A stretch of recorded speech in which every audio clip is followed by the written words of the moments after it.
ખંડ બીજો ઈશુની વાણી ભાગ પહેલો પર્વત પરનું પ્રવચન। પોતાના પહેલા 12 શિષ્યોને દીક્ષા આપ્યા પછી ઈસુ તેમને એક દિવસ એક પર્વત પર લઈ ગયો। ત્યાં જે ઉપદેશ એણે આપ્યો તે એનું સૌથી મહત્ત્વનું પ્રવચન છે। પોતાના જીવનનું સર્વ રહસ્ય તેણે તેમાં ઠાલવ્યું છે। એનો સાર નીચે આપ્યો છે। ધર્મ રાજ્યના અધિકારી આ સંસારમાં જેઓ દીન દુઃખી નમ્ર સધર્મના ભૂખ્યા દયાળુ પવિત્ર મનના અને શાંતિ તથા સંપને વધારવાવાળા છે તે જ ખરેખરા ધન્ય છે। તેઓ જ મોક્ષના અધિકારી છે। તે જ શાંતિ પ્રાપ્ત કરી શકવાના છે। તે જ પ્રભુના પુત્ર થવાને લાયક છે। તે જ ધર્મ રાજ્યમાં રહી શકશે। જેને સ્વધર્મના પાલન માટે જુલમ વેઠવો પડ્યો છે તેનું જીવન ધન્ય છે, કારણ કે એ જ ધર્મ રાજ્યનો અધિકારી છે। શું દૈવ શું સંતો, જ્યારે લોકો તમારી નિંદા કરે, તમારા ઉપર જુલમ ગુજારે, તમારી ઉપર મારે માટે ખોટા આરોપો ચડાવે, ત્યારે તમે પોતાને નસીબદાર સમજજો, કારણ કે તેથી તમારું શ્રેય થવાનું છે। જે સંતો થઈ ગયા છે તેમણે તિરસ્કાર અને ત્રાસ વેઠીને જ સંતપણું પ્રાપ્ત કર્યું છે। સંતો તમને પૈસા શાંતિ નહીં આપી શકે, એનું તમે બળ ન માનશો, કારણ કે એ જશે ત્યારે તમારું સમાધાન નહીં રહે। ખોટા સુખો તમારા આજના સુખથી તમે પોતાને નસીબદાર ન સમજશો, કારણ કે એ રડવાનો દિવસ પણ લાવશે અને તે સમયે તમારો આજનો સુખ અનુભવ તમારું દુઃખ ઓછું નહીં કરી શકે। વળી તમે તમારી વાહવાથી રખે ફૂલાતા, કારણ કે તેથી તમને સાધુતા પ્રાપ્ત નહીં થાય। જગતના પ્રાણ કોણ? સંતો, તમે પોતાને દીન અને દયાપાત્ર ન માનશો। તમે આ જગતનું નિમક છો, પ્રાણ છો। નિમક સ્વાદનું સાર છે, પણ એ જો સ્વાદ રહિત થઈ જાય તો માટીમાં ફેંકી દેવા અને પગે ચાંપવા લાયક ગણાય। તેમ તમે તમારું સત્વ નિમક ખોઈ પગે ચાંપી નાખવા જેવા થશો નહીં। તમે આ જગતનું નૂર છો। જેમ ટેકરી પર વસેલા શહેરને છુપાવી શકાય નહીં, જેમ મીણબત્તીને ઢાંકણા તળે મૂકી શકાય નહીં, એને તો ગોખલામાં જ મેળવી ઘટે, તેમ તમે તમારા નૂરને જગતમાં નાખી જગતને પ્રકાશો, કે જેથી પ્રજા તમારા સત્કર્મોને જુએ અને તમારા પ્રિય પ્રભુના યશોગાન ગાય। ઈશ્વરના અવિચલ નિયમો સંતો, એમ ન માનશો કે હું જૂના શાસ્ત્રોનો ઉચ્છેદ કરવા આવ્યો છું। હું તો એના રહસ્યોને સમજાવવા અને તેના તત્વોનું વિશેષ પૂર્ણતાથી પાલન કરાવવા ઈચ્છું છું। ખાતરીથી માનજો કે જ્યાં સુધી સ્વર્ગ અને પૃથ્વીનું અસ્તિત્વ છે ત્યાં સુધી એક ઘાસના તણખલાને પ્રભુના નિયમોના અમલમાંથી છૂટવું અશક્ય છે। જે એને અણુભાર પણ તોડશે તે પ્રભુને ત્યાં અણુ જેટલું જ રહેશે। જે એનું પાલન કરશે અને એને જ શીખવશે તે પ્રભુના ત્યાં પણ મહાન ગણાશે। શિષ્યો, ખાતરી રાખજો કે જ્યાં સુધી ફેરીસી અને શાસ્ત્રીઓના શીલથી તમે શીલમાં ચડો નહીં, ત્યાં સુધી પ્રભુનું દ્વાર તમારે માટે ઉઘડવાનું નથી। અહિંસા કદી કોઈનો ઘાત કરવો નહીં, એ આદેશ તો તમે જાણો છો। હત્યારો અધોગતિએ જશે એમ તમે માનો છો, પણ હું કહું છું કે કેવળ હત્યા એટલી જ હિંસા નથી। જો તમે તમારા ભાઈ સામે પણ ગુસ્સો કરો તો હું કહું છું કે તમે નરકના અધિકારી થવાના।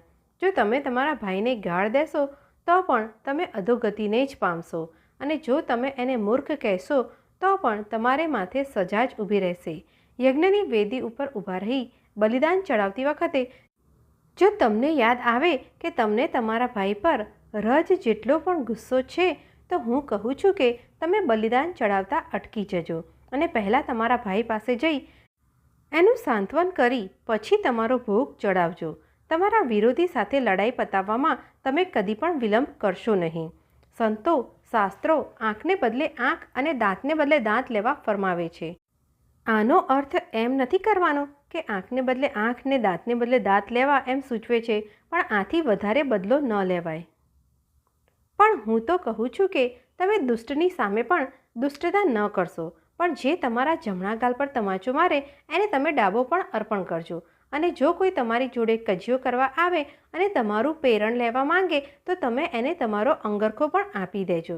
મિત્ર પર પ્રેમ કરવો અને શત્રુને દ્વેષ કરવો એ લૌકિક નીતિ છે, પણ મારી સલાહ છે કે તમે તમારા શત્રુ પર પણ પ્રેમ કરજો અને કદી કોઈનો દ્વેષ તો કરશો જ નહીં। જે તમને શાપ દે તેનું હિત ઈચ્છજો, જે તમને હેરાન કરે તેના ઉપર ઉપકાર કરજો। એ જ પ્રભુને પામવાનો માર્ગ છે। જેમ પરમેશ્વર સજ્જન અને દુર્જનને સૂર્યનો પ્રકાશ સરખો આપે છે અને ન્યાયી અને અન્યાયી પર સરખી રીતે વરસાદ વરસાવે છે, તેમ સંતો તમારી સદ્વૃત્તિ સર્વે પર સમપણે રાખજો. જે તમને ચાહે તેને તમે ચાહો તેમાં વિશેષ શું? સ્વાર્થી મનુષ્ય પણ એમ કરે છે. ઉપકારનો જ બદલો વાળવામાં વિશેષ શું? જંગલી લોકો પણ એટલું કરે છે. શિષ્યો, પાછું દેનારને દેવું એ દાન નથી, એ તો પાપી પણ કરે છે. પણ જેની પાસેથી કશું મેળવવાની આશા ન હોય એને જ આપો. અને શિષ્યો, તમે ઉદારતાથી તમારો અપરાધ કરનારાઓને ક્ષમા આપો, કારણ કે તો જ તમે એ પ્રભુની સરખાવો. વેરથી વેરનો નાશ થતો નથી, પણ નિર્વેરપણાથી જ વેરનો નાશ થાય છે. આ સનાતન ધર્મ છે. બુદ્ધ. દૃષ્ટમતીવાળા પુરુષો પોતાને ગાળો દે અથવા મારે તો પણ તેને ક્ષમા જ કરવી અને મનમાં પણ તેનું રૂડું જ વિચારવું. સહજાનંદ સ્વામી. ક્ષમાના અધિકારી થઈ શકો અને કૃતજ્ઞ તરફ પણ કરુણા રાખો, કારણ કે પ્રભુ એવો જ કરુણામય છે. સંતો, જેવો પરમેશ્વર પૂર્ણ છે અને સર્વે શુભ ગુણોનો ભંડાર છે, તેમ તમે પણ પૂર્ણ બનો, પૂર્ણ બનો. અવ્યભિચાર. અને વળી વ્યભિચાર શાસ્ત્રાજ્ઞા વિરુદ્ધ છે, એ તો તમે સાંભળ્યું છે. પણ હું કહું છું કે જે કોઈ કુદૃષ્ટિથી જુએ છે તેણે પણ પોતાના મન વડે વ્યભિચાર કર્યો જ છે. શિષ્યો, જો તમારી જમણી આંખ કદી પાપથી ચંચળ થાય તો તમે તેને તુરત ફોડી નાખજો. જો તમારો જમણો હાથ તમારી પાસે અયોગ્ય વર્તન કરાવવા માંગે તો તમે તેને તુરત કાપી નાખજો, કારણ કે તમારા સત્વની હાનિ કરતાં તમારા શરીરનું એક અંગ ઓછું થાય તો તેમાં ઓછું નુકસાન છે. નિર્મસ્તરતા. કોઈના આંતરિક ઉદ્દેશો વિશે કલ્પના ન કરો, પણ સર્વેની વિશે ઉદાર બુદ્ધિ જ રાખો. વળી શિષ્યો, આંધળો આંધળાને દોરી શકે કે? તેમ શિષ્યનું શિષ્યત્વ છે ત્યાં સુધી તે ગુરુ કરતાં ચડી શકે નહીં, પણ પૂર્ણ થતાં એના જેવો માત્ર થઈ શકે. તમારી આંખમાં કાંકરો પડ્યો હોય ત્યાં સુધી બીજાની આંખમાં પડેલી રજને જોવા ન બેસો, તેને કાઢવા પ્રયત્ન ન કરો. તમારા દોષને જ પહેલાં કાઢો. મન કર્મનો સંબંધ. સુવૃક્ષનું ફળ ખરાબ ન હોવું જોઈએ અને ખરાબ ઝાડ પર સારું ફળ ન પાકી શકે, કારણ કે વૃક્ષની જાતે એના ફળ પરથી જ જણાય છે. તેમ તમારા કર્મ અને વાણી તમારા હૃદયને દેખાડે છે. અને શાસ્ત્રોમાં કહ્યું છે કે ખોટા સોગંદ લેવા નહીં, પણ તે બરાબર પાડવા. સોગંદ. પણ હું તમને કહું છું કે તમારે ક્યારેય કોઈના સોગંદ લેવા નહીં. ભગવાનના નહીં, ભગવાનના ધામના નહીં, પૃથ્વીના નહીં, મંદિરના નહીં, તીર્થના નહીં, તમારા પોતાના નહીં કે બીજા નાએ નહીં, કારણ કે તમે એક ધોળા વાળને કાળો કે કાળા વાળને ધોળો કરી શકતા નથી. માટે તમારે વિચાર કરીને હા કે ના એટલું જ કહેવું, પણ એથી વધારે પ્રતિજ્ઞા કરવી નહીં. સાચું શિષ્યત્વ. તમે મોઢેથી ગુરુ ગુરુ કહ્યા કરો, પણ જો મારા પ્રભુના આદેશો પ્રમાણે વર્તો નહીં તો તમે મારું ઓથું અને ઈશ્વરનું નામ નકામું જ લો છો. તેવાઓને હું કદી પોતાના કહીને સ્વીકારતો નથી. જો કયામતને દહાડે તમે મને કહેશો કે અમે તો તમારું જ નામ લેતા હતા અને તમારા નામનો જ પ્રચાર કરતા હતા, તો એ હું કહીશ કે જાઓ, હું તમને ઓળખતો નથી, માટે સાવચેત રહેજો. તમારું મકાન પાક્કે પાયે અને મજબૂત ચણજો, તો જ એ ભારેમાં ભારે તોફાનો સામે ટકી રહેશે. પણ જો તમે પાયા વિનાનું નબળું મકાન બાંધશો તો તે વરસાદ અને તોફાને ઝીલી નહીં શકે અને પડી જશે અને તમારો સર્વથા નાશ જ કરશે. અનઆડંબર. સંતો, તમારા સત્કર્મોને છુપાવી રાખજો. તમારા જમણે હાથે કરેલા દાનની ડાબા હાથને પણ જાણ ન થવા દેશો. અને તમે ઉપવાસ કરો ત્યારે પ્રસન્ન મુખ રાખજો, કે જેથી તમે ઉપવાસ કર્યો છે એ કોઈ જાણે નહીં. તમારી પૂજા અને પ્રાર્થનાનો આડંબર ન કરશો. રસ્તા ઉપર અને મંદિરમાં જઈ તેનો વેશ સર્વને બતાવશો નહીં, પણ તમારા હૃદયના એકાંત ખૂણામાં બાણું વાસી તમારા પ્રભુને યાદ કરજો. પ્રાર્થના એટલે નકામો લવારો નહીં. ઘણા શબ્દો વાપરવાથી જ પ્રભુને રાજી કરી શકાતો નથી, પણ તમે આ પ્રમાણે પ્રાર્થના કરજો. ખ્રિસ્તી પ્રાર્થના. હે દિવ્યધામ વાસી પિતા, તારો જય જયકાર થાવ. તારું ધર્મ રાજ્ય સર્વત્ર પ્રસરો. તારી આજ્ઞાઓનું સ્વર્ગ અને પૃથ્વી પર બરાબર પાલન થાવ. તું અમને અમારો રોજનો જ રોટલો આપજે. અમને અમારા વિકારોમાં લલચાવા દઈશ નહીં. Give us day by day our daily bread. એનો આ પ્રમાણે અનુવાદ કરવાનું મેં યોગ્ય ધાર્યું છે. ખ્રિસ્તી પ્રાર્થનામાં રોટલાની એટલે ઐહિક સુખની માંગણી છે એવો આક્ષેપ મૂકવામાં આવે છે. તે આ વાક્યનો અર્થ ન સમજવાને લીધે છે એમ મને લાગે છે. પ્રાર્થનાનું તાત્પર્ય એ છે કે અમને રોજની જરૂરિયાતો કરતાં કિંચિત પણ વિશેષ આપીશ નહીં. અમને અપરિભદ્રી રાખજે. પાછળના ઉપદેશ પરથી આ સ્પષ્ટ થાય છે. આપણા ભક્તોની માફક જ ઈશુએ કહ્યું છે કે ભોજનાચ્છાદને ચિંતામ વૃથા કુર્વન્તિ વૈષ્ણવાહ વો અસો વિશ્વભરો દેવઃ સ ભક્તા કિમ ઉપેક્ષતે. વૈષ્ણવો ભોજન અને વસ્ત્રની ચિંતા ફોક જ કરે છે. જે વિશ્વનું પોષણ કરવાવાળો છે તે ભક્તોની શું ઉપેક્ષા કરશે?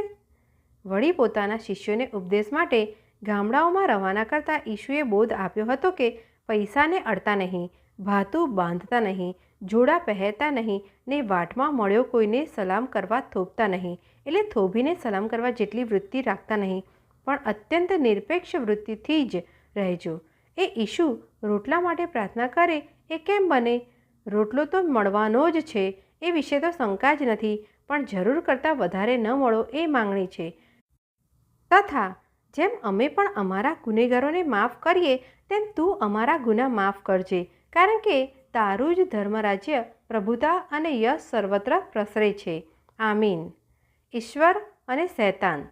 શિષ્યો, તમે એકી સાથે પ્રભુ અને શૈતાનની સેવા નહીં કરી શકો, માટે તમે ધન અને કીર્તિની તૃષ્ણા રાખી અન્ન અને પ્રાણની ચિંતા કરી પ્રભુને માર્ગે જઈ નહીં શકો. તમારી ચિંતાથી તમે તમારા શરીરને એક નખ જેટલું પણ પુષ્ટ કરી નથી શકવાના, માટે એની ચિંતા છોડી જ દેજો. જે સર્વનું રક્ષણ કરે છે, જે પશુ પંખી અને વૃક્ષને પોષે છે, તે તમારું પોષણ કરશે જ, એવી દૃઢ શ્રદ્ધા રાખજો. શ્રદ્ધાનો મહિમા. શ્રદ્ધાહીન લોકો શ્રદ્ધાનો મહિમા સમજતા નથી અને તેથી જ અન્ન, પાણી અને વસ્ત્રની ચિંતા કરે છે. શુદ્ધ બનો તો તમને સર્વ મળી આવશે. આવતીકાલ માટે આજની ચિંતા ન કરો.